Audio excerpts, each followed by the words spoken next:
स्वागत है आप सभी का हमारे इस बदलती दुनिया के ब्लॉग में।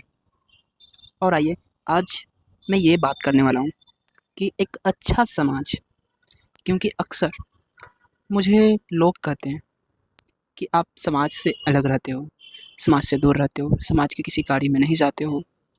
तो फिर मुझे लगा कि यार आखिर मेरे साथ ऐसा क्या हुआ कि मैं अलग रहने लगा, क्या रीज़न है।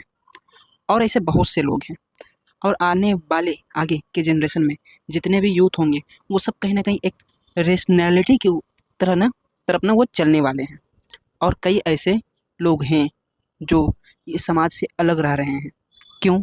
क्योंकि ये समाज जो है ना, इसका परिभाषा जो है ना समाज का, एक तरह से हो नहीं सकता यार। एक अच्छा समाज का परिभाषा जो होता है ना, मैं उस पर बात करता हूँ। और उसके बाद जो आज की समाज की रियलिटी है, मैं उसको उसको भी डिस्कशन करूँगा।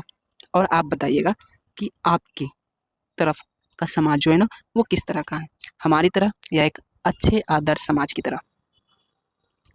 तो सबसे पहले एक अच्छा समाज वो होता है जहाँ पे इक्वालिटी होती है, जहाँ जाति, धर्म, भाषा, आर्थिक स्थिति, लाइक होता है ना औकात, तेरी औकात क्या है, मैं तुझसे बड़ा हूँ। तो इस तरह के जो लाइन जहाँ दिखे ना कि तेरी औकात ही क्या है मेरे सामने, है ना। तो भाई जहाँ भी उस समाज में अगर इस तरह की बातें हो रही हो तो मैं कहूँगा यार इस समाज से दूर रहना ही बेटर है। और अगर इक्वालिटी को देखा जा रहा है कि नहीं, किसी भी आर्थिक स्तर पर भी ना किसी के साथ भेदभाव नहीं किया जा रहा है, वहाँ पे सम्मान जो है ना वो सेम मिल रहा है, चाहे तो वो कोई भी जाति का हो, कोई भी धर्म का हो, लड़का हो या लड़की हो, लिंग के आधार पर भी भेदभाव ना हो, तो उसे हम कहेंगे एक अच्छा समाज, एक बेहतर समाज। और वही दूसरी पॉइंट है न्याय, जहाँ हर व्यक्ति को समान अधिकार मिले और कोई भी उसका शोषण ना करे। होता है ना कि एक ही एरिया में, लाइक मेरे यहाँ जो है ना, एक अगर रोड के उस तरफ चले जाओ ना तो आपको बड़े बड़े बिल्डिंग, बड़े बड़े अपार्टमेंट्स दिखेंगे जहाँ आराम की ज़िंदगी, ऐश की ज़िंदगी है, और दूसरी तरफ झोपड़पट्टी है। तो इन लोगों का जो है ना शोषण कहीं ना कहीं उन बड़े लोगों के जरिए होता है, और जिसे हम लोग ये कहीं ना कहीं कहते हैं कि हमें वो लोग रोज़गार दे रहे हैं। रोज़गार क्या दे रहे हैं यार, 2000, 1500, 3000 रुपयों दे करके मंथ का 3 घंटा 4 घंटा वर्क कराना, जो वो कहें वो करना, ये गुलामी कराना हो गया, शोषण करना हो गया, या फिर आपको रोजगार। तो ये आप डिसाइड करना। एंड नेक्स्ट थर्ड पॉइंट है हमारा श्रद्धा भावना, हारमोनी, जहाँ लोग एक दूसरे के प्रति सम्मान और भाईचारे से पेश आते हैं, तो इसे कहते हैं हारमोनी। ओके, तो ये होना चाहिए। लेकिन आजकल के समाज में ऐसा नहीं है यार। कहीं कहीं हो सकता है, मैं ये नहीं कर रहा हूँ कि सभी जगह ऐसा मेरे जैसा हो। Okay, and next fourth point है मॉरल वैल्यू, ईमानदारी, करुणा और जिम्मेवारी। ये सारे चीज़ें कहीं ना कहीं समाज को एक बेहतर ढांचा तैयार करती है। और पाँचवा है विकास, डेवलपमेंट, जहाँ शिक्षा, स्वास्थ्य, रोजगार के अवसर जो है ना वो सभी के लिए उपलब्ध हो, तो ये एक बेहतर समाज का निर्माण करता है। और एक लास्ट पॉइंट है सेफ्टी। जिस समाज में सेफ्टी नहीं है किसी से, यानी कि कोई कोई एक पक्ष जो है ना वो डर रहा हो किसी स्ट्रॉन्ग पर्सन से या स्ट्रॉन्ग फैमिली से, है ना, या ग्रुप ऑफ स्ट्रॉन्ग फैमिली से, तो वो फिर समाज कहाँ से अच्छा हुआ? कि वहाँ पे डर का माहौल है, वहाँ पे अनसेफ्टी का माहौल बना हुआ है ना। तो ये सब सारी चीज़ें जो ना एक समाज को बेहतर बनाती है, जहाँ पे सेफ्टी होनी चाहिए, जहाँ हर व्यक्ति को खुद से जीने का अधिकार हो, वो स्वतंत्र हो, खुद को अपने आप को सुरक्षित महसूस करे, किसी एक पक्ष से या किसी एक ग्रुप से ना डरे। तो इसे कहते हैं एक बेहतर समाज। अच्छा समाज वही है। तो एक अच्छा समाज का ये मैंने 6 पॉइंट दिया कुछ। अब इस 6 पॉइंट को मैं फिर से एक बार रिविजन कर देता हूँ। पहला है समानता, न्याय, सद्भावना, नैतिक मूल्य, विकास और सुरक्षा। ये सारे पॉइंट्स जो है ना एक बेहतर समाज बनाता है।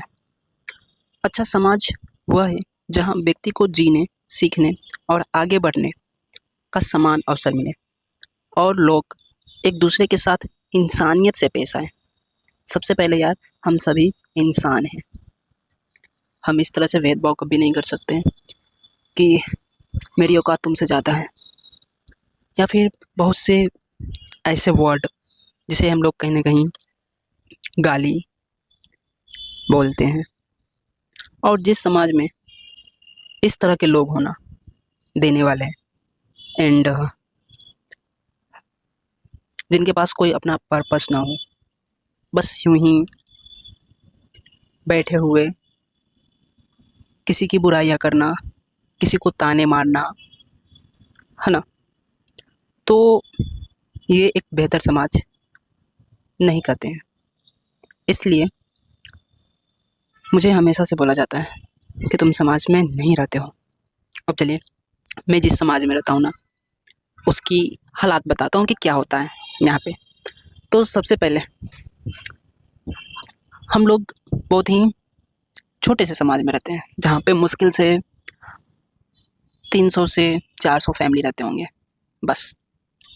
इसमें अधिकतर लोग अपने जाति पे घमंड करते हैं कि मैं ये जाति हूँ, तुम हमसे नीचा जाति हो। यहाँ पे लोग ये कैलकुलेट करने में लगे रहते हैं ना कि हम इस जाति से ऊंचा हैं, तो इसलिए हम उस जाति को कुछ भी बोल सकते हैं जो हमसे नीचा है। वो जो अपने से नीचा जाति है ना, उसके नाम को एक गाली की तरह पेश किया जाता है। और दूसरी बात कि हमारे समाज के लोगों के पास नो एनी पर्पस कि हाँ, इस समाज को आगे बढ़ाना है, कुछ करना है। और जिस समाज में सबसे ज़्यादा इनलीगल लाइक नशे वाली चीज़ बिकती हो, चलती हो, तो उसे आप बेहतर समाज कहाँ से कर सकते हैं? और इस समाज में रहने का क्या फ़ायदा? और वो समाज आपको अच्छा कहे तो इससे आपको क्या लगेगा? सोचिए कि जिस समाज के लोग उस तरह के हों कि जहाँ पे असमानता हो, जहाँ पे सुरक्षा सेफ्टी से रिलेटेड इशू हो, जहाँ पे नैतिक मूल्य नहीं हो, ईमानदार नहीं हो, करुणा जैसी चीज़ें नहीं हो, जहाँ लोग एक दूसरे का यूज करने की कोशिश कर रहे हों कि मैं उसे यूज कर लेता हूँ, अपना काम निकलवा लेता हूँ बस। और वो समाज अगर आपको अच्छा कहे तो आप इसमें प्राउड फील कीजिएगा या कुछ और वो समाज अगर संस्कार की बात करें तो क्या लगता है उनके माइंड में किस तरह का संस्कार चल रहा होगा, है ना? जिस समाज में हमेशा डोमेस्टिक वायलेंस हो रही होती हो, हमारे यहाँ भी वो समाज से आप एक्सपेक्ट कर रहे हैं कि वो समाज हमें अच्छा कहे। देखो यार, मैं इतना समझता हूँ कि एक समाज और एक बिल्डिंग, एक मजबूत बिल्डिंग तभी बन सकती है जब उस बिल्डिंग को बनाने के लिए सरिया, अच्छे सीमेंट, अच्छे बालू, अच्छे ब्रिक्स, यानी अच्छी क्वालिटी का मटेरियल अगर हो तो वो जो बिल्डिंग है वो बहुत स्ट्रांग बनेगी, वो हर तरह के परिस्थिति को झेलने के लिए रेडी रहेगी। लेकिन जिस बिल्डिंग को बनाने के लिए बैड क्वालिटी के मटेरियल यूज किए गए हों, वो थोड़ा सा भी बाहरी आक्रमण को नहीं झेल सकते हैं। एक्सटर्नल फोर्स जैसे ही आएगा ना, वो बिल्डिंग ये गिर जाएगी। तो ठीक उसी तरह से एक मजबूत समाज अगर होता है ना, तो वो बाहरी कारकों से भी लड़ने के लिए सक्षम होता है। लेकिन जो समाज अंदर से ही जर्जर है, उसे बाहर का थोड़ा सा एक्सटर्नल फोर्स लाइक थोड़ा सा कोई आ गया और लड़ना शुरू किया, तो ये समाज वाले कुछ उसके तरफ हो जाएंगे, थोड़े से अगर लालच दे दिए तो, और बाकी को दुश्मन मान लेंगे। तो ये समाज जो है ना, वो जल्दी ही ख़त्म हो जाएगी। तो इसलिए सबसे पहले हर एक समाज के व्यक्ति को ना खुद को डेवलप करना होगा, खुद के नैतिक मूल्यों को स्ट्रॉन्ग करना होगा, खुद के बेसिक नीड ज़रूरतों को पूरा करना होगा, पहले उस चीज़ में ध्यान देना होगा, है ना। सेफ्टी का ख्याल रखना होगा कि लोग सबसे पहले तो आप अपने आप को ये मानिए कि हम बड़े हैं ही नहीं, हम बस एक इंसान हैं और इंसानियत को जानते हैं बस। अब इस वीडियो को देखने के बाद आप लोगों को भी ये जो मन में जिज्ञासा हुआ होगा कि आखिर सबसे अच्छा समाज किस देश में, कहाँ पे है ना। तो मेरे भी मन में ये ख्याल आया। मैंने उसके बाद मैंने जब रिसर्च किया तो पता चला यार कि एक अच्छा समाज किस देश में है, ये तय करना ये थोड़ा कॉम्प्लिकेटेड है, मतलब नहीं बोला जा सकता। क्योंकि आप एक ही अगर मान लीजिए कि आप 1 किलोमीटर के रेडियस में ही आप अपने आप सॉरी आप अपने 1 किलोमीटर के रेडियस में देख लीजिए कि वहीं पे आपको ना बहुत तरह के समाज दिख जाएंगे, है ना। आप जहाँ पे होंगे वहाँ से 10 मीटर के रेडियस में कैसा समाज होगा, और उससे आगे वाला अगर 10 मीटर के रेडियस में जाते हैं तो वहाँ पे एक अलग समाज मिल जाएगा। तो इसलिए ये काफ़ी वैरायटी हो सकती है। लेकिन फिर भी अगर इसे ग्लोबल लेवल पे अगर हम कुछ पॉइंट्स को ट्रैक करके चेक किया जाए तो पता चलता है, और इस पॉइंट्स में आ जाता है आपका खुशहाली, स्वस्थ जीवन, न्याय, समानता, पर्यावरण और एक अच्छी शिक्षा। तो जिसे हम बोलते हैं वर्ल्ड हैप्पीनेस रिपोर्ट, जो कि 2025 में आया है। तो वो है फिनलैंड। फिनलैंड जो है ना वो फर्स्ट नंबर पे है। देन उसके बाद डेनमार्क, आइसलैंड और स्वीडन। तो इसे याद रखिएगा। यह जो है ना विश्व के सबसे खुशहाल देश में से एक है ये सारे। और इस इंडेक्स में इंडिया जो है ना वो 118 पे है। पिछला साल 114 पे था लेकिन अब 118 पे आ गया है। यानी कि यहाँ पे सामाजिक स्तर भी काफ़ी नीचे है। तो चलिए, मैं इस वीडियो को बनाने का मेरा मकसद यही है कि हम एक अच्छे समाज का निर्माण करें, इन 6 पॉइंट को समझें और अपने लाइफ में लाएं।